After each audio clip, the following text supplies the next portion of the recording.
The Lord be with you. And with your spirit. A reading from the Holy Gospel according to Luke. Glory to you, O Lord. While Jesus was going through a field of grain on a Sabbath, his disciples were picking the heads of grain, rubbing them in their hands and eating them. Some Pharisees said, "Why are you doing what is unlawful on the Sabbath?"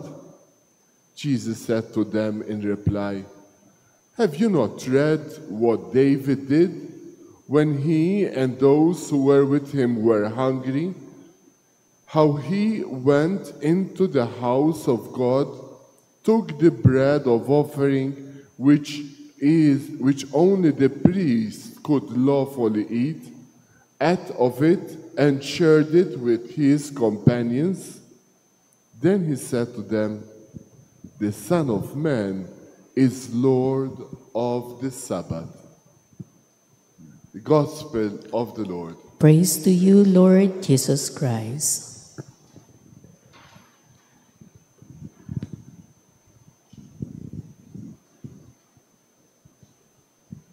Praise be Jesus Christ. Now and forever. Good morning, dear friends. I'm happy to see all of you. Pakibati din ng magandang umaga ang ating mga kasama. To our visitors and pilgrims, thank you for being with us today. And also to our online parishioners, thank you for praying with us.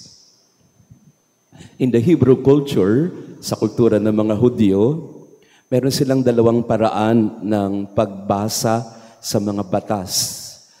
There are two ways they interpret the law. One is by way of halakha, and another is by way of Haggadah. So there is halakhic interpretation of the law and Haggadic interpretation. Halakha refers to the literal meaning of the law, the letter of the law. Halakha. Haggadah, on the other hand, is the spirit of the law, the human side of the law. Sa mga abogado dito, naiintindihan nyo ito, kay Attorney Garcia. Ang halakha, yan yung kung ano sinasabi ng batas to the letter. Ang Haggadah, but what is the spirit of the law?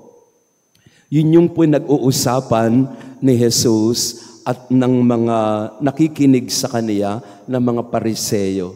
The Pharisees were interpreting the actions of the disciples in a halakhic manner. Ang sabi ng mga Pariseo, ba't yung mga alagad mo pumipitas ng mga trigo at kanilang iniis-is sa kamay? Bawal yan. Because it is a Sabbath, and on the Sabbath day, no one should work. The letter of the law is very clear. There should be rest. Dapat may pahinga. So ang literal interpretation ng mga Pariseo, walang gagawin. Absolute rest.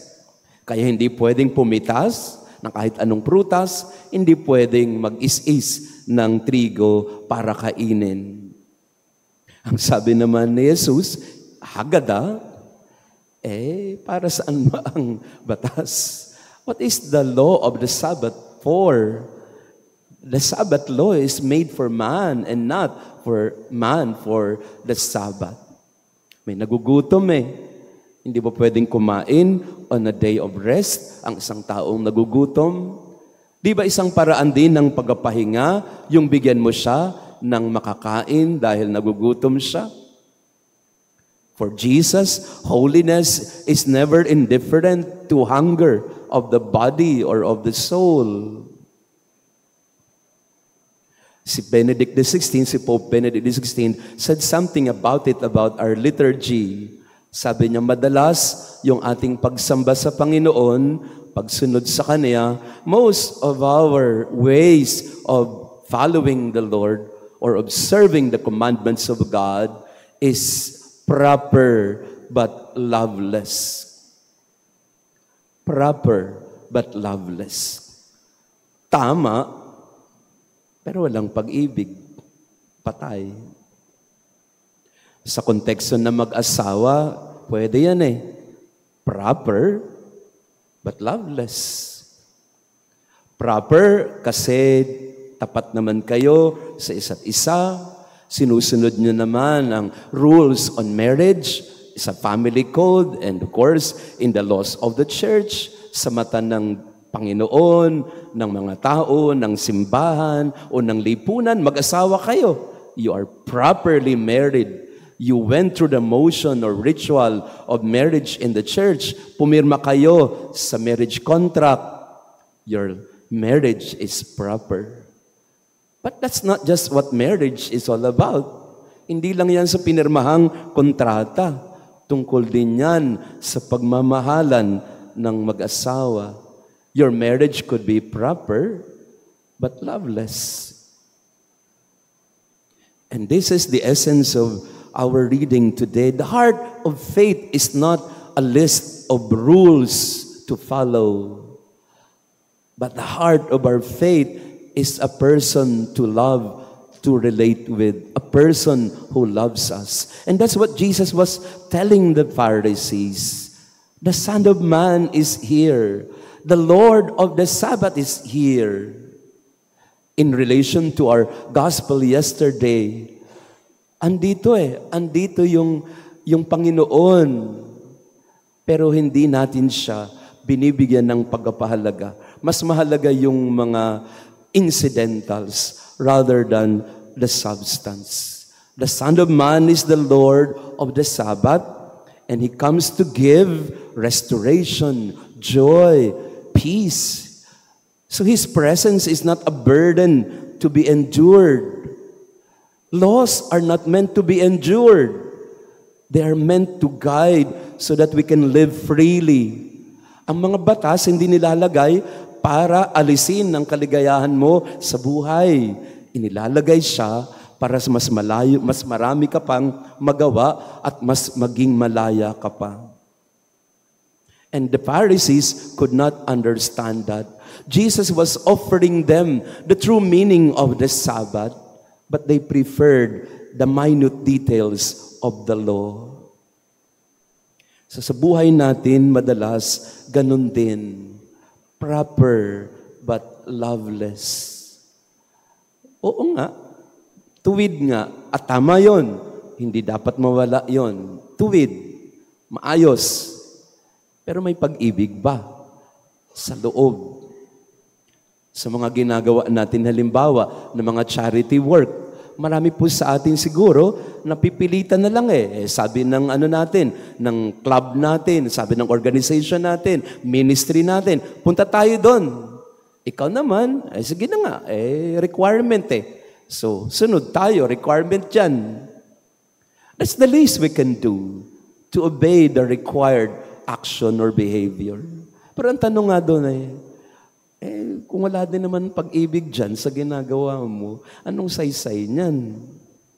Sa mga kabataan, I don't know kung may mga kabataang nandito na napilitan lang, pinilit kayo ni daddy o ni mami, anak, gising ka, punta tayo kay Goretti. Mami, 4:00 pa lang, di pa pwedeng matulog. Ayan, so nagmamaktol na yung bata, pinipilit mo naman, dinala mo sa simbahan, habang nagsisimba, inis na inis kay Father, ako pa may kasalanan ngayon. Sasabihin ng bata, ano ba naman to? Pinilit lang ako rito